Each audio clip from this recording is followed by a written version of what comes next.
কি হলো, তোমরা চুপ হয়ে গেছো কেন? কেসের কি হয়েছে? তোয়া জবাব দিল, ডক্টর রায়হান নিজেই সব স্বীকার করে নিয়েছে। তাহলে তো ভালোই, তোমার মেয়ের ঘাড় থেকে এ দোষ নামলো। কিন্তু পাড়া প্রতিবেশীদের কথা এখন ভেবে কি লাভ? ব্যাপারটা আসলে তা নয়। তুরের বাবা বেশ চিন্তিত হয়েই উত্তরটা দিলেন। তাহলে? কথাটা বলতে বেশ ইতস্তত করলেন তুরের বাবা। তাই দেখে তোয়া বলল, বাবা, তুই প্রেগনেন্ট। কথাটা বলা মাত্রই চারদিকে নীরবতা বিরাজ করে। তোয়ার মা মুখে কাপড় গুছল, আর তুরের মা কথাটা শুনেই পড়ে যেতে নিলেন। তোয়ার মা ওনাকে সামলিয়ে নিলেন। এইটা শুনে তোয়ার বাবা বেশ গম্ভীর ভাবে বললেন, এখন কি করবে কিছু ভেবেছো? যেটুকু বাকি ছিল তাও এবার শেষ। তখন যদি ছেলেটার প্রস্তাবে রাজি হতে তাহলে অন্তত। কারো মুখে কোনো কথা নেই। তায়ান কিছু বলতে চেয়েও পারল না। এখন যদি তীব্রের হয়ে কিছু বলে তাহলে সেটাকে নিজের বন্ধুর হয়ে ওকালতি দেখাবে। আর সানিও এমন কিছু আশা করেনি। না চাইতেও অদ্ভুতভাবে ও জড়িয়ে গেছে এই ফ্যামিলির সাথে। তুরের বাবা প্রায় কান্না কণ্ঠে বলে উঠল, জানি না কি পাপ করেছিলাম যার কারণে আমার মেয়েটার সাথে এগুলো দেখতে হলো। ও যখন জানতে পারবে তখন। তুরের মা অঝরে কাঁদছে।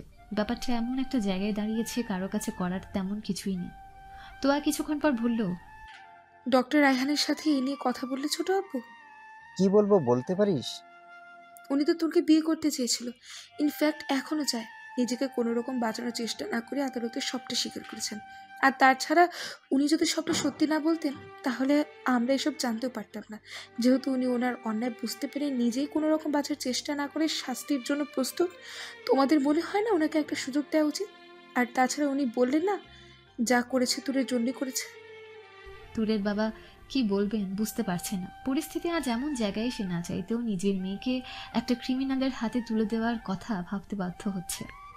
আমি জানি ব্যাপারটা তোর জন্য সহজ নয়, কিন্তু এখন আবেগী হওয়ার সময় নেই। তুই ভেবে দেখ যা হয়েছে, তারপরেও তুই তোরের জন্য ভালো কোনো ছেলে পাবি।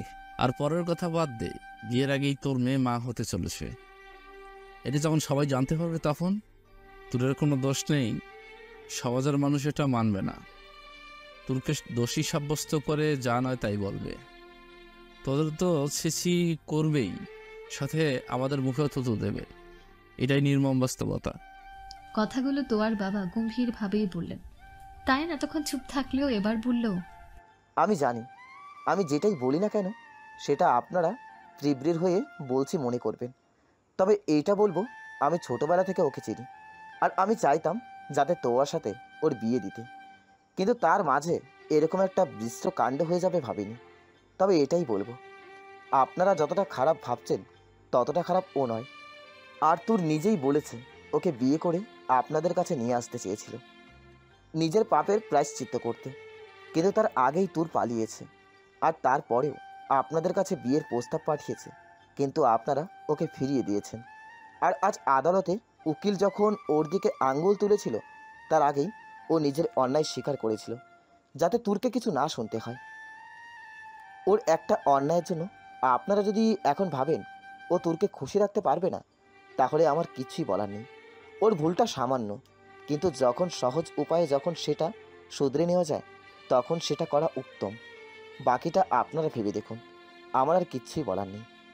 তুরের বাবা কি বলবে ভেবে পেল না। তোয়ার বাবা বেশ কঠোর কণ্ঠে বলল, এখন দুইটা উপায় আছে এই সমস্যার। হয় তুই তোরের বেবিকে অ্যাবর্ট কর, না হয় তোরকেই মেরে ফেল, তাহলে সমস্যাই শেষ হয়ে যাবে। আর যদি চাস মেয়েকে কোনো রকম কলঙ্ক ছাড়া বাঁচতে দিতে, তাহলে ডক্টর রায়হানের সাথে বিয়ে দে। ছোট আপু, আপনার একবার হলেও ব্যাপারটা ভেবে দেখা উচিত। তুই যখন জানতে পারবো প্রেগনেন্ট তখন কি হবে? আপু, তুরের গলার আওয়াজে সবাই পিছনের দিকে তাকিয়ে দেখে অবাক দৃষ্টিতে তুর তাকিয়ে আছে। ওকে দেখে বেশ ঘাবড়ে যায় সবাই। তুই তোয়া সামনের দিকে এক পা এগোতেই তুর পিছিয়ে হাত দিয়ে ওকে থামতে বলল। আমি আর কিছু বলার আগেই তুর কেঁদে দিল। তোয়া সামনের দিকে এগোতেই ও পেছন দিকে দৌড় দিল। তোয়া পেছন থেকে তুর তুর বলে ডাকতে লাগলো, কিন্তু তুর শুনল না। ও ঘরে ঢুকে দরজা বন্ধ করে দিল। এটা দেখে সবাই ভয় পেয়ে গেল। সবার অনেক ডাকাডাকির পরও তুর দরজা খুলল না। তাই বাধ্য হয়েই তায়ান আর সানি মিলে দরজা ভাঙল। আর যা দেখলো তাতে তো সবাই হতবাক। তোর ফ্যানের সাথে ওনা বাঁধছে। এটা দেখে সানি গিয়ে ওকে নামিয়ে খুব জোরে একটা থাপ্পড় মারে। কি করতে চাচ্ছিস তুই? পাগল হয়ে গেছিস? হ্যাঁ হ্যাঁ, পাগল হয়ে গেছি। কোনো অন্যায় না করেও আমাকে শাস্তি পেতে হচ্ছে, তাতে সত্যি পাগল হয়ে গেছি আমি। সানি কি বলবে বুঝতে পারলো না। তোর আস্তে আস্তে সানিকে ধরেই কাঁদতে কাঁদতে নিচে বসে পড়লো। তোরের বাবা গিয়ে তোরকে জড়িয়ে ধরলো। পাগল হয়ে গেছিস? তুই মরলে আমাদের কি হবে? আমরা তো তোর জন্যই বেঁচে আছি। আমি বেঁচে থাকলে তোমাদের অনেক কথা শুনতে হবে বাবা, সবাই ছিছি করবে। আবার মরেছে ওই ভালো। তাহলে আমাকে আর তোর মাকেও মরতে বল। তোর আর কিছু বলতে পারলো না, নিজের বাবাকে জড়িয়ে কাঁদতে লাগলো। তোরের বাবা মেয়েকে সান্ত্বনা দিয়ে বললেন, তোকে কিছু ভাবতে হবে না, কেউ তোকে কিচ্ছু বলবে না, তুই যা চাইবি তাই হবে। তারপর ওকে বিছানায় শুয়ে ওনারা বেরিয়ে আসেন। তুরের মা ওর মাথায় হাত বুলাতে থাকে আর তোয়া ওর পাশে বসে রয়েছে। তুরের বাবা বাইরে এসে শুধু একটা কথাই বললেন, যা হয়েছে তাতে আমার মেয়ের কোনো দোষ নেই, তাই ও যা বলবে তাই হবে। অন্যের পাপের দায় আমার মেয়েকে দিয়ে ওর ছোট মনকে আর বিষিয়ে দিতে চাই না। তোয়ার বাবা কিছুই বলতে যাবে তার আগেই আবার উনি বলে উঠল, এ নিয়ে আমি আর কোনো কথা বলতে চাই না, তাই আমাকে আরও কিছু বোঝানোর থাকতে পারে না। তারপর কারো কথা শোনার প্রয়োজন মনে না করেই বেরিয়ে যায়। ওদিকে বিছানায় শুয়ে নীরবে কাঁদতে থাকে তুর। পেটে হাত দিতে কান্নার বেগটা বেড়ে যায়। কি করবে বুঝতে পারছে না। পেটে যে আছে সে তীব্রের অংশ ভাবতে সবটা কেমন বিষিয়ে উঠেছে। কি করবে ও? আচ্ছা, তীব্র কি এটা ইচ্ছে করে করলো? সেদিন তুরের চোখের জল মুছতে মুছতেই চলে যায়। কেউ কোনো কথা বলার বা বোঝানোর সাহস পায়নি ওকে। আর কি বা বোঝাবে? সান্ত্বনা দেওয়ার মতন কারো কাছে কিছু নেই। রাতের দিকে তুরের কান্না বন্ধ হয়ে যায়। ওর ঘরে শুধু তোয়া আর ওর মা আছে। ও শুকিয়ে যাওয়া চোখের পানিগুলো ধুতেই ওয়াশরুমে যায়। ওর এমন স্বাভাবিক ব্যবহার দেখে ওরা বেশ ভয় পায়। কারণ তোর একবার নিজের ক্ষতি করার চেষ্টা করেছে, যদি আবার সে প্রচেষ্টা করে তবে। ওদের আরো অবাক করে দিয়ে তোর ফ্রেশ হয়ে বলে, আমার খুব ঘুম পাচ্ছে তো আপু, তুমি আজ অন্য রুমে ঘুমাও, আমি আজ একা ঘুমাবো। আর তাড়াতাড়ি করো, আমার সত্যি খুব ঘুম পাচ্ছে। ওর এমন স্বাভাবিক কণ্ঠ শুনে বেশ ভয় পেলেন ওনারা। আর পাবে নাই বা কেন? যে মেয়ে কিছুক্ষণ আগেও মরতে গিয়েছিল সে এখন ঘুমাবে। তোয়া ভয়ার্ত কণ্ঠে বলল, আচ্ছা মামুনি, তুমি যাও, তোরের সাথে আমি থাকছি। এটা শুনে তোর বেশ গম্ভীর কণ্ঠেই বলে উঠল, কারো থাকা দরকার নেই, বললাম তো আমি একা ঘুমাবো। এটা শুনে তোয়া আর তুরের মা নিজেদের মুখ চাবাচাবি করলেন। কাপা কাপা কণ্ঠে তোয়া বলে উঠল, আমি থাকলে কোনো সমস্যা হবে নাকি তোর? আমি প্রতিদিন তোর সাথেই। কথাটা শুনেই তুর হো হো করে হাসিতে ফেটে পড়ল, যেন তোয়া কোনো বড়সড় যোগ করেছে, যাতে তোর নিজের হাসি থামাতে পারছে না। অন্য সময় হলে পাগলের মতন হাসার জন্য কত বকত, কিন্তু আজ যেন তা ভয়ঙ্কর ভাবে মনে হচ্ছে। ওদিকে নিজের হাসি থামাতেই পারছে না। তাই দেখে তোয়া বলে উঠল, এভাবে পাগলের মতো হাসছিস কেন? হাসবো না? তোমার কথাটা বলি এমন, মনে হচ্ছে একা থাকলে আমি আত্মহত্যা করতে চাইবো। কথাটা শুনেই তোয়া আর ওর মা আতকে উঠল। মানে কি বলতে চাইছিস তুই? এবার তোর বেশ শান্ত গলায় জবাব দেয়, ভয় নেই আপু, এক ভুল বারবার করব না, শেষ করলে পাপ শেষ করব, নিজেকে কেন। মানে? তোর একটা দীর্ঘশ্বাস ছেড়ে বলল, এত মানে মানে করতে হবে না, এবার তোমরা যাও, আমার ঘুম পেয়েছে। তারপর ওদের জোর করেই তোর বাইরে বের করে দরজা লাগিয়ে দিল। তারপর লাইট নিভিয়ে এসে শুয়ে পড়ল, যেন কত জন্মের ঘুম ও আজকে ঘুমোতে চলেছে। পরের দিন সকালে সবাই টেনশন করছে, কিন্তু কেউ তুরের দরজা থাকানোর সাহস পেল না। সকাল হয়ে গেছে অথচ তুর দরজা খুলল না।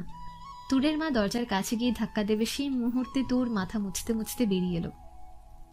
দরজার সামনে ওদের দেখে কোনো রিয়্যাক্ট করলো না। গিয়ে খাবার টেবিলে বসলো। ওর কাজের আগামাথা কিছু বুঝলো না। ও নিজের মতো নাস্তা নিয়ে ব্রেকফাস্ট করতে শুরু করলো।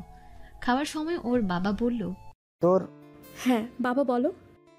কালকে যা হয়েছে, যা হয়েছে হয়েছে, তা নিয়ে এখন আর কোনো কথা বলতে চাই না। আমার একটু কাজ আছে, একটু পর বাইরে যাব, কোথায়? এসে বলবো। আর কিছু না বলেই চলে গেল। তারপর আবার রুমে গিয়ে দরজা দিল। একদম দুপুরের পর দরজা খুলে বাইরে বের হলো। তারপর একটা বড় শ্বাস নিয়ে সিএনজি নিল। সেখান থেকে হাসপাতালে গেল। গিয়ে দেখে সানি এসে গেছে। ওকে দেখে সানি জিজ্ঞেস করলো, কি রে, আমাকে এখানে কেন আসতে বললি? আর হাসপাতালে কেন? তোর কিছুক্ষণ সানির দিকে স্থির দৃষ্টি দিল। তারপর বলল, অনেক জ্বালিয়েছি তোমায়, শেষবারের মতো আমার একটা উপকার করবে? সানি বেশ ইতস্তত হলো। তোর কি করতে বলেছে বুঝল না। আচ্ছা বল। ওর কথায় তুরের ঠোঁটে অদ্ভুত হাসি ফুটে উঠল। কিছু না বলে সানিকে নিয়ে হাসপাতালে ঢুকলো। হাসপাতাল থেকে বেরিয়ে আসতে সানির মুখে একরাশ বিরক্তি ফুটে উঠেছে, কিন্তু তুরকে কিছু বলল না, তুরও কিছু বলল না। সানি বেশ বিরক্তি নিয়ে মনে মনে বলল, শালা কোন জন্মের যে পাপ করছিলাম যার জন্য আমার এই পাগলের পাল্লায় পড়তে হইলো। শালা ওই ডাক্তার হালারে আমার সাইকো মনে হইতেছে, কিন্তু এইটাও যে পাগল হয়ে গেছে সেটা আর জানলাম। তোর বুঝলো সানি বেশ বিরক্ত। সানি নিজের বিরক্তি কাটিয়ে বলল, আপনি এবার কই যাইবেন? থানায়, তীব্রর কাছে। শালার সবার কাছে উনি ডক্টর রায়হান, আর তুই পাগলি যার মুখে শুনি ওইটার নাম তীব্র। হ্যাঁ রে, তুই এই নাম পাইলি কোথা থেকে? তীব্র না, ডক্টর রায়হান নাকি স্যার, কি আসা যায়, মানুষ তো একই। সানির আর সহ্য হলো না। তুরের ক্ষেত্রেও যতটা ধৈর্য দেখিয়েছে ও, অন্য কোনো সময় এতটা ধৈর্য ছিল কিনা জানা নেই। না চাইতেও তুরের সব কথা শুনে যাচ্ছে। অন্য কেউ হলে বলতো, ক্ষমা দে মা, মরলে মর, এই অধমরে আর জ্বালিস না। আর কি বা করবে বেচারি, এমনি মরাতে এতটুকু ধৈর্য সইয়েই নিল। তারপর আর কি, নিজের সাথে বাইক নিয়ে এসেছিল, সে বাইকে করে রওনা দিল থানায়। থানায় পৌঁছতে শাওন তুরকে দেখে বেশ অবাক হলো। তারপর বলল, তুমি এখানে? আর সানি, তুই ওকে এখানে নিয়ে এসেছিস কেন? দায় ঠিকা মরছি না, এই জন্য নিয়ে আইছি। আমার বিয়ে করা বউ, তাই আবদার করছে, ফেলাইতে পারি নাই। অনেকটা রেগে ব্যঙ্গ করে বলল। সানির এমন কথায় শাওন পরিচিত, তাই কিছু বলল না। তাই তুরকে জিজ্ঞেস করলো। তুর কিছু বলতে যাবে তার আগে সানি বলল, কর কর, ভালো করে জিগা। হঠাৎ করে লাল কাপড় দেখে সারের গোতা খাইতে শখ কেন থাকছে? যা খাইছিল তা কম হয়েছে নাকি? আরে ও যদি আমার কেউ হইতো, সত্যি গলা ছাইপা মারে হলাইতাম। শালা মাইয়া মানুষ বলতে ঝামেলার গোলা। ওনার কথা ছাড়ুন শাওন ভাইয়া, আমি তীব্র না মানে ওনার সাথে দেখা করতে চাই। এই দেখ দেখ, কি মাইয়া আমার কথা ছাড়তে বলছে। কত ভালো চেনে আমাকে, আমার গার্লফ্রেন্ডগুলো এত প্যারা দেয় না রে। আর এই সেমরি। শাওন খুব ভালোই বুঝতে পারছে কিছু একটা হয়েছে, না হলে এই অবস্থায় সানি তুরের উপর এতটা ক্ষিপ্ত না। তোর, তুমি বারবার কেন ওই লোকটার সাথে দেখা করতে চাও? দরকার আছে, প্লিজ ভাইয়া। ওকে আলাদা সেলে রাখা হয়েছে, তবে তুমি সেলের বাইরে দাঁড়িয়ে কথা বলতে পারবে। জি ধন্যবাদ।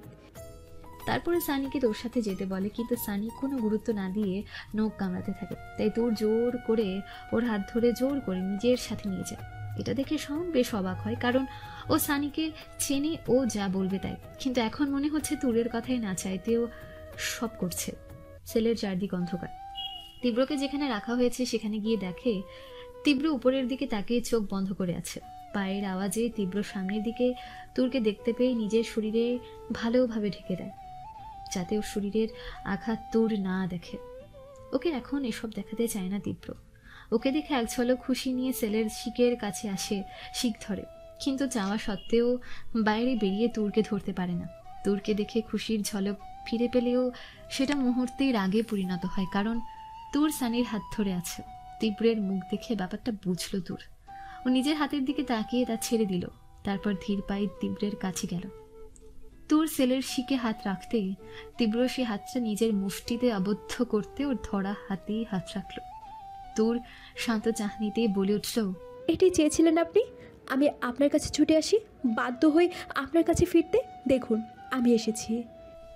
তীব্র যা শুনতে চেয়েছি তাই বলেছে তুর, কিন্তু ওর কথাগুলো যেন তীব্রের কেমন লাগলো। তোর আমি হুশ, আপনি কিছু বলবেন না, আমি বলতে এসেছি আজ। আর এইটাই বলতে এসেছি, আপনি জিতে গেছেন। আমি এসেছি আপনার কাছে। তোর তুমি আমি কি কি আমি? এটাই তো আপনার প্ল্যান ছিল, যাতে আমি কোনো দিন আপনাকে ছাড়া যেতে না পারি।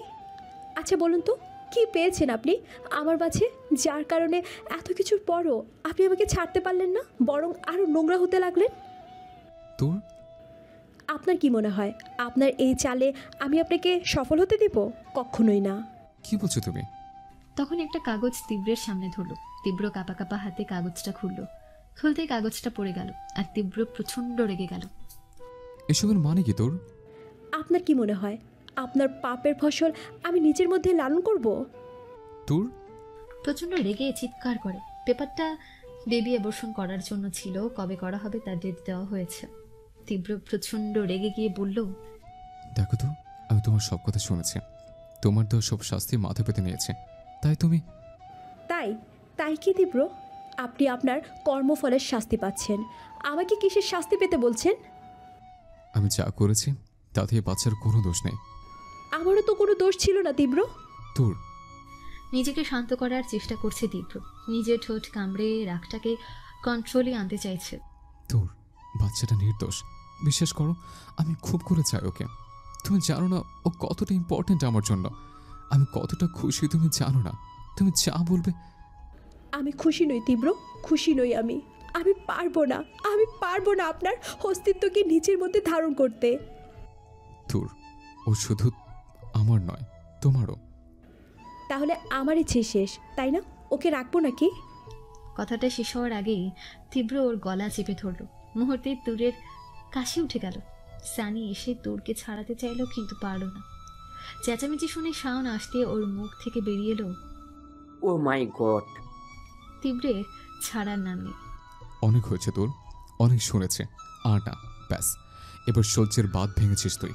এই বাচ্চার যদি কিছু হয় তাহলে আমি তোকে কি করবো তা আমি নিজেও জানি না। শাওন সেলের দরজা খুলে ওকে ছাড়ানোর চেষ্টা করে। তুরের চোখ বন্ধ হয়ে আসতেই তীব্র ওকে ছেড়ে দেয়। আর ইন্সপেক্টর শাওন ওকে ওভাবেই মারতে শুরু করে। কিন্তু তীব্র তখনও তুরের দিকেই রাগী চোখ নিয়েই তাকিয়ে আছে। তুর কাশতে কাশতে হাঁপিয়ে গেছে। কোনো রকমে জোরে জোরে নিঃশ্বাস নিয়ে তুর বলতে লাগলো, দেখিয়ে দিলেন না নিজের আসল রূপ। আপনার অংশকে তো রাখবই না। আর এটাও বলে রাখি, আমি সানিকে বিয়ে করব, আর আপনি কিচ্ছু করতে পারবেন না। কথাটা শুনে সানির হাত আলগা হয়ে এলো। ও এতক্ষণ তুরকে ধরে রাখলেও এই কথা শুনে হাতটা ছুটে যেতেই ও আবার তুরকে ধরলো। এটা শুনে যেন তীব্র আরো বেশি হিংস্র হয়ে ওঠে। কয়েকজন মিলেও তীব্রকে ধরে রাখতে পারলো না। তীব্র চিৎকার করে বলতে লাগলো, এই বেবির যদি কিছু হয়, খোদার কসম কেটে বলছে আমি তোমার ফ্যামিলির চিহ্ন আমি মুছে ফেলবো। আমার এই বাচ্চারা চাই চাই, আর সাথে এখন তোমাকেও। সানি, নিয়ে যা ওকে। ও বাইরে বেরোলে আটকে রাখা যাবে না। সানি এতক্ষণ একটা ঘরে ছিল। শাওনের কথাই হুঁশ ফেরে। তোর ঘাট দাঁড়ার মতন ঠায় দাঁড়িয়েছিল। সানি কোনো মতে ওকে নিয়ে বাইরে বেরিয়েছে। আর তীব্র আরো বেশি ভয়ানক হয়ে উঠেছে। ওকে থামাতে না পেরে শাওন আবার ওকে মেরেছে। ওর মুখে তখন একটা কথাই ছিল, আমার বেবিকে আর তোমাকে চাই তুর। তুরকে নিয়ে বাইরে বেরিয়ে এসে সানি খুব জড়িয়েই তুরকে একটা থাপ্পড় মারে। তুর কালি হাত দিয়ে নিচের দিকে তাকিয়ে আছে। এটা দেখে সানি ওকে ঝাঁকিয়ে বলে, ভিতরে এসব কি চলছিল তোর? সরি সানি, আমি তোমার নামটা ইউজ করলাম। কথাটা শুনে আরেকটা থাপ্পড় মারতে ইচ্ছে করছে ওর, কিন্তু নিজেকে সামলিয়ে বলে, আমি ওই কথায় তোকে মারিনি। আমি এই জন্য মেরেছি তীব্রকে মিথ্যে স্লিপ দেখানি কেন? যদি সত্যি হতো তাহলে কিছু বলতাম না, কিন্তু বেবি এয়ারপোর্টের মিথ্যে কথা বলে তীব্রকে কেন খেপালি? নিশ্চুপ তুর। আহত বাক্যে খেয়ে পেয়েছিস তুই তোর। তীব্র এতদিন চুপ থাকলেও এবার চুপ থাকবে না। তোর কিচ্ছু বলতে পারলো না, ওখানে বসেই কেঁদে দিল। আমি জানি না, যা মনে হয়েছে তাই করেছি। ওখানে এতক্ষণে অনেক মানুষ জমা হয়ে গেছে। এটা দেখে সানি ওকে ওখান থেকে উঠতে বলল, কিন্তু তুরের সাই পেল না। তাই জোর করেই তুরকে উঠিয়ে বাইকে বসিয়ে দিল। তারপর ওকে নিয়ে চলে গেল। ওদিকে তীব্রকে থামাতে না পেরে শেষ পর্যন্ত বেঁধে রেখেছে। নদীর পাড়ে পাথরের উপর বসে আছে সানি আর তুর।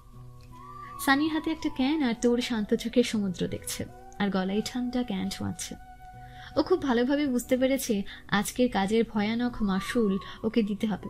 ও এটাই দেখতে চেয়েছিল, এই বাচ্চাটা নিয়ে তীব্রের ফিলিংস। কিন্তু যা দেখেছে তাতে ওর পশম দাঁড়িয়ে যাবার উপক্রম। তোরকে এভাবে ভাবতে দেখে সানি ক্যানে চুমুক দিয়ে বলল, হ্যাঁ রে, ওনাকে যে বললি আমাকে বিয়ে করবি, কথাটা কি সত্য? এইটা শুনে কিঞ্চিত ভ্রু কুচকাই তোর। তারপর এক প্রকার হেসেই বলে, তোমাকে কে বিয়ে করবে? তুমি যে ছেলে। মজা নিয়ে বলল তোর। এইটা শুনে সানি একটু থেমে গেল। তারপর বলল, এই ঝামেলা পোহানোর চেয়ে আমার মনে হয় তোকে বিয়ে করে তীব্রকে কে বলতে, ভাই দেখ, তোর জুলিয়েটের আমি বিয়ে করে ফেলেছি, তুই এবার ওরে ছাড়, আমাকেও সংসার করতে দে। এইটা শুনে তোর না হেসে পারলই না। সেটাই যদি হয়, আল্লাহ জানে ওই মিডনাইট ম্যান কী করে। এসব মজা ভুল করেও করো না, ভয় লাগে। এইটা শুনে সানি কিছুটা অপ্রস্তুত হয়। তারপর বলে, আমি কিন্তু মজা করছি না, সিরিয়াসলি বলছি। তোকে বিয়ে করে নিলে কেমন হয়? কথাটা শুনেই দূর দাঁড়িয়ে যায়। এমনটা মুখে হইল না সানি। যে লোক এত কিছুর পরও আমাকে ছাড়েনি, এমনকি আমার কথা রাখতে জেলে চলে গেছে, সে আমাকে এত ইজিলি ছাড়বে ভেবেছ? কখনোই না। এটা আমি বুঝে গেছি। আমাকে মেরে ফেলতে হাত কাঁপবে না, কিন্তু আমাকে ছাড়বে না। তুই কি ছাড়বি ওনাকে? মানে? কিছু না, মিথ্যে বলে লাভ নেই। আমি খুব ভালো করে জানি তুই চাইলেই তীব্রকে ভুলতে পারবি না। এত কিছুর পরে যে তুই ওই লোকটাকে ভুলতে পারবি না আমি জানি। অন্যায় করলেও তোর ভালোবাসার প্রথম ছোঁয়া সেই ঋতুর, কীভাবে বলবি? আই সানি, কি ভাবছো? হ্যাঁ, না কিছু না, চল। এবার অনেক লেট হয়ে গেছে, একটু পর ঠান্ডা পড়বে, তোর জন্য ঠিক না। ওদিকে তীব্র এক পুলিশের লোক দিয়ে ঋদ্ধকে খবর পাঠিয়ে যাতে ওর সাথে দেখা করতে আসে। ঋদ্ধ কোর্ট অর্ডার নিয়ে আসে। ঋদ্ধ সেলে তীব্রের অবস্থা দেখে প্রায় কেঁদেই দেয়। স্যার, আপনারই অবস্থা? তীব্রের অবস্থা খুব খারাপ। ও ঠিকমতো দাঁড়াতে পারছে না। ও কষ্ট করেই সেলের কাছে আসে। এটুকু এসে হাঁপিয়ে গেছে। চোখ বারবার বন্ধ হয়ে আসছে। মুখ দিয়ে লালার মতন কিছু পড়ছে। অনেক কষ্টে দুলতে দুলতে বলে, আমার শাস্তি শেষ, আমি এখান থেকে সম্মানে মুক্তি চাই। কিন্তু সেটা কিভাবে সম্ভব? আপনি নিজের মুখে স্বীকার করেছেন।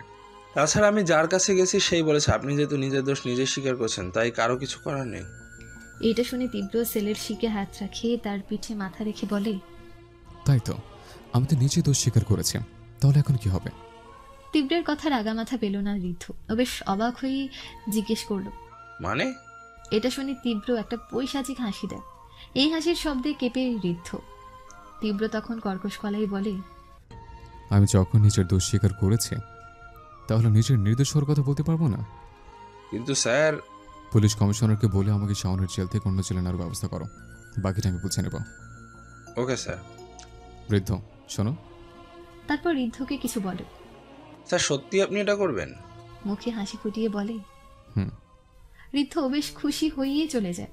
তীব্র খুব শান্ত হয়ে শিকের দিকে হেলান দিয়ে বলে, the game is start now. আমাকে রাখি একদম ভালো করনি তোর। তুমি এবার দেখবে তীব্রের ক্ষমতা। তোমার কথা যেমন সবকিছু মেনে নিয়েছে, তেমনি সবকিছু মানিয়ে নিতেও দেখবে এবার।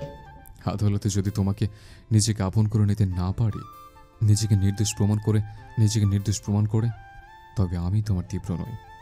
পরের দিন সকালবেলা কমিশনার নিজে আসে। ওনাকে দেখে শাওন স্যালুট দেয়।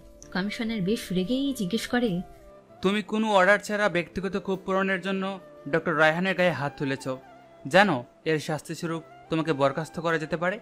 কথাটা শুনে শাওন চুপ হয়ে আছে। সত্যি ও বেআইনিভাবে তীব্রকে মেরেছে।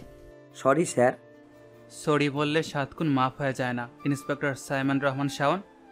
আপনি হয়তো আইন ভুলে গেছেন। কোনো রকম কোর্ট অর্ডার ছাড়া ডক্টর রায়হানের ওপর যে ব্যক্তিগত ক্ষোভ পূরণ করেছেন, তার জন্য আপনাকে সাসপেন্ড করার রাইট আমার আছে। স্যার, তোর ওনার সাথে দেখা করতে এসেছিল আর উনি... জাস্ট শাট আপ শাওন। আমি তোমার মুখে এই ব্যাপারে আর কোন কথা শুনতে চাই না। উনি যদি লিগ্যাল স্টেপ নেয় তাহলে তোমার কেরিয়ার শেষ, বুঝতে পারছো? Yes sir. মাথা নিচু করে। বাট আমি ওনাকে এই সেলে রাখতে চাইছি না। কোর্ট অর্ডার আছে, ওনাকে আজ অন্য সেলে ট্রান্সফার করা হবে। Yes sir. তারপর তীব্রকে ওই সেল থেকে অন্য সেলে ট্রান্সফারের জন্য বের করে নিয়ে আসা হলে তীব্র হাত উঠিয়ে নিজের বিরক্তি ঝাড়ে। তারপর ওকে অন্য সেলে ট্রান্সফারের জন্য নিয়ে যাওয়ার সময় শাওনের কানের কাছে গিয়ে বলে, নিজের ক্ষমতা আমি জাহির করে না, মশামের হাত নষ্ট করার ইচ্ছে নেই। ইচ্ছে ছিল তোমাকে কিছু বলবো, পরে ভাবলাম না, তুমি যা করেছো ঠিক করেছো। যাই হোক, যদি লাইফে কোনোদিন এক রাস্তায় পড়ে যায় তবে আবার দেখা হবে। আমি আপনাকে... সে কাজটার একবারও ভেবে না। তোমার মানসিকতা আমার ভালো লেগেছে, আর নিজের বাইরের কিছু করার সাহস তুমি দেখিয়েছ। সো শাস্তি প্রাপ্য তুমি নাও। আসে। শাওন তীব্রের আগামাথা কিছু বুঝলো না, কিন্তু এটা বুঝলো তীব্র নিজের জোরে সেল বদল করেছে। কিন্তু কেন আর কি বলে গেল এসব? অন্য সেলে গিয়ে কমিশনারকে ধন্যবাদ জানালো। ও যা করতে চাইতে শাওনের ওখানে করতে পারতো না, তাই সেল পরিবর্তন করেছে। এখান থেকে আদালতে নিয়ে যাওয়া হবে ওকে। ইদানিং বড্ড ক্লান্ত লাগে তুরের, বেশ ঘুম পায়। এত ঘুম কোথা থেকে আসে জানে না। রাতে একেই ঘুমায়। তোয়া বা অন্য কেউ কারো সাথে থাকতে ইচ্ছে হয় না। কেমন একটা অসহ্য লাগে সবকিছু। একা একাই দিন পার হয়ে যায়। প্রচন্ড রাগ লাগে যখন বেবির কথা ভাবে। পরে আবার কোথায় যেন রাগটা মিলিয়ে যায়। রাতের খাবার খেয়ে কোনো মতে দরজা বন্ধ করে বেলকানিতে অনেকক্ষণ দাঁড়িয়ে থাকে ও। নিজের আগের লাইফ আর বর্তমান লাইফ নিয়েই ভাবে। এখানে এসে পরীক্ষার রেজাল্ট জানতে ইচ্ছে হয়নি আর। শুধু একটা কথা ভেবেছে, সেদিন যদি তোয়ার বিয়েতে না যেত তাহলে সব কিছু স্বাভাবিক হতো। আজও কোনো ভার্সিটিতে ভর্তি হতো, সবার মতো লাইফ স্বাভাবিক হতো, কারো বন্দি থাকতে হতো না। বেশ কিছুক্ষণ এগুলো ভেবে বিছানায় গিয়ে শুয়ে পড়ে। শুয়ে পড়া মাত্রই গভীর ঘুমিয়ে তলিয়ে যায়। ঘড়ির ছোট কাটা একটাই ঘরে। তুরের রুমে অনাকাঙ্ক্ষিতভাবে প্রবেশ করে তুরের চিরচেনা সেই মানুষটি। তীব্র এসেছে, আর এই জন্যই অন্য সেলে ট্রান্সফার করেছে। তবে আজকে কেন এসেছে সে কারণটা তীব্রের কাছে স্পষ্ট নয়। ভালোবাসা নাকি রাগ?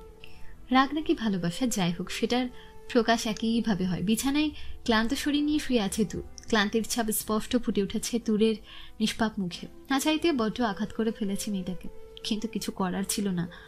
তুরের মুখের ওই কথাগুলো বাধ্য করেছিল এমনটা করতে। তীব্র এক পা দুপা করে ধীরে ভাবে তুরের দিকে এগিয়ে যায়। अब जीना मुझे तेरे बिना, संग रहना मुझे है तेरे करीब, मेरे धड़कन तू ही सांसें भी, अब कहना है तुमसे यहाँ, मेरी बनोगी क्या, मेरी रहोगी क्या, तेरे बिना ना ना ना ना ना, मेरी बनोगी क्या, मेरी रहोगी क्या।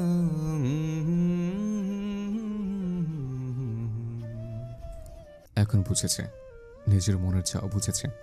হ্যাঁ তোর সত্যি মন থেকে চাইছে তোমাকে, তাই তো না চাইতেও তোমার জন্য এতটা বেশি জিদ্দে উঠেছে আমার এই মন। তোমার জন্য যে অনুভূতি আমার মনে সৃষ্টি হয়েছে তা অন্য কোনো নাম আমি আর খুঁজে পাইনি। ভালোবাসা নামের 4টা শব্দ দিয়ে আদৌ তা বোঝানো চাই কিনা আমি জানি না, তাই তাকে অবুঝের মতো সেই নাম দিলাম না। তীব্র গিয়ে তুরের পাশে বসে। আবছা অন্ধকার, কিন্তু বাইরে থেকে আসা চাঁদের আলোয় স্পষ্ট দেখতে পাচ্ছে তুরের ঘুমাতো মুখটা। ঠান্ডা বাতাসে বারবার শিওরে উঠছে। পরশু আদালতে যা হবে তা আমি করতে চাই না তোর, কিন্তু তুমি আমায় বাধ্য করলে। তোমায় নিয়ে খেলা আমি সেদিন ছেড়ে দিয়েছিলাম, যেদিন তোমাকে বিয়ে করার ওয়াদা করেছিলাম। কিন্তু তুমি গতকাল যেটা করলে, তারপর আবার আমাকে বাধ্য করলে তোমাকে নিজের বন্দিনী করতে। আমার সন্তান আর তোমাকে নিজের করার জন্য আমি নিরুপায়। তীব্র তুরের হাতের বাঁধন থেকে কাঁথা ছাড়িয়ে নিয়ে তুরের গলায় হাত বুলায়। মোবাইলে টর্চ অন করে গলার দিকে দেখতেই আটকে ওঠে। ওর আঙুলের ছাপ বিশ্রীভাবে ফুটে উঠেছে। ফর্সা গলায় দাগগুলো কালো হয়ে আছে। তীব্র ভালোভাবে দেখে নেয় তুর গভীর ঘুমে আচ্ছন্ন, আর এই সময় এটা স্বাভাবিক। তীব্র তুরের কপালে গভীর চুমু আঁকে। ওর গালে হাত দিয়ে কিছু আবছা আলোয় ওর মুখটা দেখতে থাকে। তারপর কিছু মনে করে চোখ বন্ধ করে একটা দীর্ঘশ্বাস ছাড়ে। সরি তোর। কথাটা বলে তীব্র ওর গলার বাইরের সেই জায়গায় আঙুল দিয়ে স্লাইড করে। এ দাগটাই তুরকে নিজের বন্দিনীর চিহ্ন হিসেবে দিয়েছিল, যেটা সবসময় তুর দেখত আর নিজের মনে বিড়বিড় করত, যা তীব্র ক্যামেরায় সবসময় দেখত। তীব্র কখনোই চায়নি এই দাগটা ওর শরীর থেকে মুছে যাক, আর তাই ও বারবার একই জায়গায় এই নকশা করেছে। কিন্তু এখন সেটা হালকা হয়ে এসেছে। এই দাগটা বিয়ের পর ওর মনে দিতে চেয়েছিল, কিন্তু তাতে ব্যর্থ হয়েছে। আসলে জোর করে মনের দখল নেওয়া যায় না। তীব্র পারেনি, অস্থির করতে পেরেছে, ভালোবাসা সৃষ্টি করতে না। তোমার মনে যখন ভালোবাসার দাগ দিতে না পারি, তাহলে বন্দিনীর দাগটাই নিজের শরীরে রাখো, যেটা করা আমার দ্বারা সম্ভব। তুরের গলার নিচের বাইটের সেই জায়গায় আবার তীব্র ঠোঁট ছোঁয়ায়। হঠাৎ ঘুমের মাঝে তুর প্রচন্ড ব্যথা অনুভব করে। ঘুমের তালি নিজেকে ছাড়ানোর চেষ্টা করতেই তীব্র ওর হাত দুপাশে চেপে ধরে। ভয়ে তুরের নিঃশ্বাসের গতিবেগ বেড়ে যায়। আধো আধো ভাবে চোখ মেলে তাকাতে চোখের সামনে কাউকে দেখতে পায়। আচমকা এমন কিছু দেখে ভয়ে তুর চিৎকার করতে নিলেই তীব্র ওর মুখ চেপে ধরে একদম ওর কানের কাছে গিয়ে বলে, চিৎকার কেন করছো তোর বেবি? আমি তো তোমার তীব্র, তোমার সন্তানের বাবা। তোর নিজেকে ছাড়ানোর জন্য ছটফট করছে। ওর এই অবস্থা দেখে তীব্র বলে, আমার থেকে দূরে সরে যাওয়ার জন্য তোমার যতটা আকুতি, আমার ততটাই তোমার কাছে আসার জন্য। তুরের মুখ ছেড়ে দিতে ও জোরে জোরে শ্বাস নিয়ে বলে, আপনি এখানে কেন? আপনার তো জেলে থাকার কথা, তাই তো? একটু ভেবে দেখো, তোমার ইচ্ছে পূরণ করতে জেলে যেতে পারলে নিজের ইচ্ছে পূরণ করতে বাইরে আসতে পারবো না? আপনি আসলে একটা জঘন্য লোক। জোরে জোরে শ্বাস নিতে নিতে বলতে থাকে। কিন্তু তুরের এই কথাগুলো এখন তীব্রের গায়ে কাঁটার মতন ফুটছে। বেশ লাগছে। শুধু এটাই মনে আসছে ও তখন বিবিকে মেরে ফেলার কথা বলেছে, আর এটা ভাবা মাত্রই কন্ট্রোল হারিয়ে ফেলল নিজের উপর থেকে। আমি তো জঘন্যই, আর সেই জঘন্য লোকটাকে সারা জীবন সহ্য করতে হবে তোমার। তুরের দুকাত ধরে, কিন্তু তুর পাগলের মতন ছোটাছুটি করছে। প্রচন্ড রাগ লাগলো, কিন্তু এখন কোনো মতোই তুরের গায়ে আঘাত করতে চায় না ও। কিন্তু তোর যে নাছর বান্দা সেটাও বুঝলো। একসময় তুরের ধাক্কায় বেডে পড়ে যায় তীব্র, কিন্তু ও তো কম না, তুরের হাত ধরে টেনে ওকেও ফেলে দেয়। কিন্তু বিছানায় পড়ার আগেই তীব্র ওকে ধরে বিছানায় শুয়ে নিজের বাম বাহুতে ওর মাথা রেখে দুহাত দিয়ে শক্ত করে জড়িয়ে নিজের কপাল তুরের ঠোঁটে দেয়। না চাইতেই তুর ওর কপালে চুমু আঁকে। এটা দেখে তুর শান্ত হয়ে যায়, আর তীব্র বলে, কিস করতে চাও? আগে বলবে তো। তাহলে চুপ করুন আর ছাড়ুন আমাকে। বেশ রেগে তীব্রকে ছাড়ানোর চেষ্টা করে, কিন্তু তীব্র নাছর বান্দা। That's my girl. আলতোভাবে তুরের গাল চপড়ে বলে, জানে আমি ছাড়বো না, তবুও ছোটাছুটি করবে।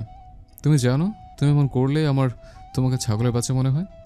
আচ্ছা, তোমার বাবা মায়ের ছাগলের খামার ছিল যে তুমি তা দেখে এমন হয়েছ? এইটা শুনে তুর প্রচন্ড রেগে ওর দিকে তাকায়। মজা হচ্ছে? আর যদি সবাইকে জানাতে না চাও তুমি আমার আদর খাচ্ছ, তাহলে এখন কথা বলো না। বলে তুরকে নিজের বুকের মাঝে নিয়ে নিল। তুর প্রথমে কিছুটা শান্ত হলেও যে বেশিক্ষণ থাকবে না তা বুঝলো। ঠিক তাই হলো, তুর নিজেকে আবার ছাড়ানোর চেষ্টা করলো। তোমাকে দেখে আমার বোঝা হয়ে গেছে আল্লাহ সবার জন্য যোগ্য সঙ্গী পাঠায়। আমি আপনার কেউ না। তুমি আমার শরীয়ত মোতাবেক বউ না হলেও আমার বেবির মা তো। আচ্ছা, আমাদের বেবি কার মতো হবে? কিছুটা চিন্তিত হয়। আপনার সব কিছু আপনার মতোই হবে। এবার ছাড়ুন আমাকে। তোর অনবরত ওকে ছাড়ানোর চেষ্টা করছে। তীব্রের বুকে হাত দিয়ে কিলঘুষির কোনো কমতি রাখেনি, কিন্তু তীব্র নাছর বান্দা। তুরের পাগলামিতে ও মজা নিচ্ছে। একসময় না পেরে তীব্রের বুকে কামড় বসিয়ে দেয়। এতটা জোরে রক্ত বেরিয়ে যায়। এবার তীব্র শব্দ করে দ্রুত তুরের হাতগুলো পেছনে এক হাত দিয়ে ধরে ওর গাল আলদো করে চেপে ধরে বলে, এই ছাগলের বাচ্চার মতো লাফও ঠিক আছে, কিন্তু এই কুকুরের মতো কামড়াচ্ছ কেন? কুকুর বলাতে তুরের রাগ আরো বেড়ে গেছে। ও চোখ মুখ খিঁচিয়ে দাঁত কড়মড় করতে করতে বলল, কি? আপনি ওকে কুত্তা বললেন? বুঝলো প্রচন্ড রেগে গেছে তুর। ওকে শান্ত করার জন্য বলল, কুত্তা কখন বললাম? আমি তো কুকুরনি বললাম। ইনোসেন্ট ফেস করে। ওই একই হলো। তা সে যাই হোক, কুত্তা কুকুরনি হোয়াট এভার, এখন কামড় দিও না। ছোটবেলায় শুনতাম পেটে বাচ্চা থাকা অবস্থায় কুকুরে কামড় দিলে মানুষের পেটেও কুকুরের বাচ্চা হয়। এখন তুমি প্রেগনেন্ট, বুঝতে পারছো? না না, মরার ভয় নেই, কিন্তু যদি তোমার কামড়ে আমি প্রেগনেন্ট হয়ে যাই, ব্যাপারটা কেমন না? এমনি তোমার জন্য আমার সব রেপুটেশন আল্লাহর রহমতে গেছে। এখন যতটুকু মানুষ হিসেবে ছিল তাও যাবে, সো প্লিজ। তীব্র এমন একটা ফেস করে আছে যাতে ওকে নিষ্পাপ শিশু মনে হচ্ছে, যেন কিছু বোঝেই না। তুর ওর মুখে এই কথা শুনে আবুলের মতন রাগি ফেস করে তাকিয়ে আছে। এইভাবে দেখছো কেন? তোমার মতলব সুবিধার না? সন্দেহের দৃষ্টিতে তুরের দিকে তাকিয়ে বলে, এই কোথাও তোমার খিদে পায়নি তো? দেখো প্লিজ, আর যাই করো না কেন আমাকে নিজের খাবার ভেবো না। মিনতি করে। মানে? তুরের মনে হচ্ছে ও সত্যি পাগল হয়ে যাবে। মানে আমার ঠোঁট তোমার কাছে স্যান্ডউইচ মনে হয়, তা জানি না ভেবেছ? তীব্রের এমন কথাই তুরের সত্যি সত্যি মাথা ঘোরা শুরু হলো। আপনি বাজে কথা বন্ধ করবেন আর ছাড়ুন আমাকে। তোর ওর থেকে উঠতে চাইলে তীব্র আবার টেনে আবার ওকে বুকের উপর ফেলে দেয়, যাতে ওর চুল তীব্রের মুখে পড়ে। তোর ওঠার আগেই এক হাত দিয়ে ওকে বুকের মধ্যে আটকে ধরে। তোর মুখ উঠিয়ে তীব্রের দিকে তাকাতে ওর চুলগুলো তুরের কানে গুজে দেয়। তুরের চোখে পানি চিকচিক করছে। তীব্র আর কোনো কথা না বলে তুরের মাথা নিজের বুকে রাখে। তুরও আর কোনো রকম ছোটাছুটি না করে শান্ত হয়ে পড়ে। তীব্রের হৃৎপিণ্ডের ধুকপোকানি তুরের কানে আসছে। নিশ্চুপ তুর তা কান পেতে অনিচ্ছাতেই শুনছে। প্রথমে বিরক্ত লাগলেও ধীরে ধীরে তা ছন্দের মতন লাগলো ওর কাছে। কিছুক্ষণ পর যখন তীব্র উঠতে চাইল, তুর তাতে বাধা প্রদান করলো। এই ছন্দের ছন্দপতন ওর একদম সহ্য হলো না। তীব্র উঠতে চাইলে তোর শব্দ করে নিজের বিরক্তি প্রকাশ করলো। তীব্র তুরের বিরক্তি বুঝতে পেরে মৃদু হাসল। এবার নিজেও একদম শান্ত হয়ে শুয়ে রইল। আর ওর বুকে কান পেতে চোখ বন্ধ করে রইল তুর। তীব্র বড়সড় নিঃশ্বাস নিয়ে কাঁথা দিয়ে তুরকে ঠেকে নিল যাতে ওর ঠান্ডা না লাগে। তারপর এক হাত দিয়ে তুরকে জড়িয়ে আরেক হাত দিয়ে চুলে হাত বুলাতে লাগলো। এভাবে কতক্ষণ গড়িয়ে গেল বলতে পারবে না কেউ। ঠিক যেমন আগে ছিল এখনো ঠিক তাই। নিস্তব্ধতা কাটিয়ে তীব্র বলে উঠল, আমাকে ছেড়ে ভালো আছো তুমি তোর? কষ্ট হয় না? তুমি তো আমার অভ্যাস হয়ে গেছো। তোমাকে বুকে নিয়ে মাথায় হাত না বুলালে আমার ঘুম আসে না, তোমার হাতে না খেলে তৃপ্তি আসে না। এসব অভ্যাস আমার হয়েছে। আচ্ছা, এগুলো কি তোমার বদভ্যাসে পরিণত হয়নি? নিশ্চুপ তুর। ওর অভ্যেস যে কতটা খারাপ করে দিয়েছে তা তুর খুব ভালো করেই বুঝতে পারছে। হঠাৎ তীব্র নিজের বুকে গরম পানির আভাস পায়। বুঝতে পারছে অনুভূতির চেয়ে অভিমানটা বেশি দূরের। হবে নাই বা কেন? যেখানে সবাই নিজেদের কাছের মানুষের কাছে অভিমান ভাঙানোর আশা করে, সেখানে তীব্রের কাছে থেকে শুধু অভিমানের কারণ পেয়েছে। কিন্তু ভাঙানোর বদলে তুরকে এটা বুঝিয়েছে তীব্রের জন্য ও কোনো ম্যাটার করে না। তাই তুরের করা এ বিহেভ অপ্রত্যাশিত না, এটা ওর ভালোবাসার কামাই ভেবে তুরের কপালে ভালোবাসার পরশাকে তীব্র। তীব্রের স্পর্শের গভীরতা আবেশ খুঁজে পাচ্ছে তুর। চাইতেও তীব্রকে দূরে ঠেলে দিতে পারে না। তীব্র কোনো না কোনোভাবে ঠিক ওর মনকে নরম করেই দেয়। আচ্ছা তোর, তোমার কি ইচ্ছে করে না সব কিছু ভুলে গিয়ে ছোট্ট একটা জাল বুনতে, যে জালে তুমি আমার স্ত্রী হয়ে আমার পাশে থাকবে? আমাদের ছোট্ট বেবি আমাদের ভালোবাসার কারণ হবে। ভালোবাসার ছোট সেই সংসার নামের জালে আমার সাথে বাধা পড়তে ইচ্ছে করে না? লোভ দেখাতে চাইছেন আমাকে, কিন্তু আমি লোভী নই।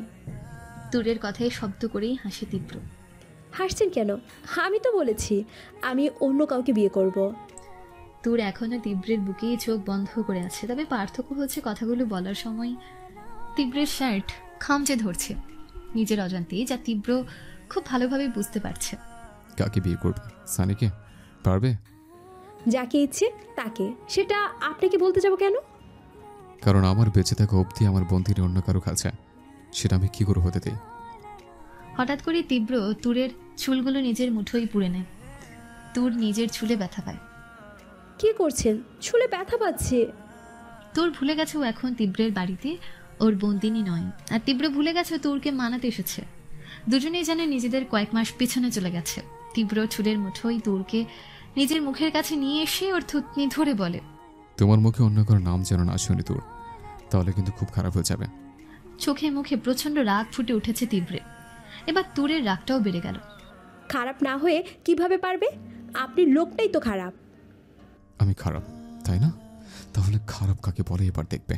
তখনই তুরকে নিজের থেকে ছাড়িয়ে নেয়। ও কিছু করতে যাবে, পরক্ষণেই মনে পড়ে ও এখানে কেন এসেছে। অথচ নিজের কাজ না করে ও তুরকে আরো রাগিয়ে দিচ্ছে। এখন টম অ্যান্ড জেরির মতন ঝগড়া করার সময় নেই ওর হাতে। তাই তীব্র নিজেকে শান্ত করে নেয়। তারপর কিছু একটা ভেবে নিজের শার্টের বোতাম খুলতে থাকে। এটা দেখে বেশ ঘাবড়ে যায় তুর। কি করছেন আপনি? ঠকিলে তুরের এমন ভয়ার্ত কণ্ঠ শুনে ভ্রুকুচকে তাকায়, কিন্তু পরক্ষণই বুঝতে পারে তুর কেন ভয় পাচ্ছে। এটা ভেবে বেশ হাসি পায় তীব্রের, কিন্তু নিজের হাসি আটকে রেখে ও তুরের কাছে যেতেই তুর নিজেকে গুটিয়ে ভয়ে চুপসে যায়। তীব্র হালকা হেসে ওর পাশে থাকা টেবিল লাইট অন করে বলে, কি অদ্ভুত তুমি তোর! তোমার ঘরে একটা অপ্রত্যাশিত লোক এসে তোমার কাছে যেতে চাইলো, আর তুমি কোনো শব্দ না করে ভয়ে চোখ বন্ধ করে নিলে। আসলে কি জানো, তুমি না চাইলে আমি তোমার কাছে তো ছাড়, তোমার রুমে অতক্ষণ থাকতে পারতাম না। এ থেকে বোঝা যায় কতটা ঘৃণা তুমি আমায় করো, আর কতটা অসহ্যের আমি তোমার কাছে। কথাগুলো বলে অদ্ভুত হাসলো তীব্র। ওর কথার জবাব নেই দূরের কাছে। তবে ও চোখ খুলে বেশ অবাক হয় তীব্রকে নিজের থেকে দূরে দেখে। পরক্ষণেই তীব্র নিজের শার্টটা খুলে আয়নার সামনে দাঁড়াতেই তুর চোখ বন্ধ করে নেয়। কারণ তীব্রের উন্মুক্ত পিঠে চোখ পড়তে নজর স্থির রাখতে পারেনি তুর। বিভৎস লাগলো ওর উন্মুক্ত পিঠ। তীব্র আয়নাতেই শিকারীর নজরে তুরকে দেখলো, তারপর ওকে ডাকলো।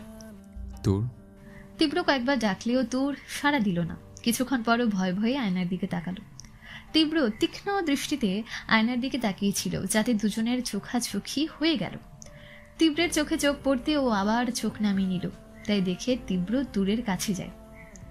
তুর এসব দেখবে না বলে নিজের হাত দিয়ে চোখ আড়াল করে নেয়, কিন্তু তীব্র যেগুলো দেখাবে তাইও জোরপূর্বক ওর হাত সরিয়ে পিছনে আটকে রেখে তুরের থুতনি ধরে উঁচু করে। প্রথমে চোখ না খুললেও এবার তুর চোখ খুলে ওর দিকে তাকায়। নজর কেন লুকাচ্ছ? তোমার ভালোবাসার উপহার তুমি দেখতেই পাচ্ছ। তোমার তো আনন্দ হওয়ার কথা, তাই না? আমি তুরের চোখে স্পষ্ট পানির আভাস পেল তীব্র। ওর কণ্ঠে জড়তা। তোর যে এটা সহ্য করতে পারবে না তীব্রের চেয়ে ভালো কে জানে। শাওনের এই আঘাত তীব্রের জন্য যে কতটা আশীর্বাদ সেটা শাওনকে বলতে ইচ্ছে করলেও উপায় নেই। শাওন নিজের অজান্তে কতটা উপকার করেছে ওর। কি হলো, ভালোবাসার এত সুন্দর উপহার দিয়ে খুশি নও তুমি? অনেক খুশি আমি। কেন জানো? কারণ চাইলেই সহজে উপহারের দাগ মেটানো সম্ভব নয়। আমি এটা চাইনি তীব্র।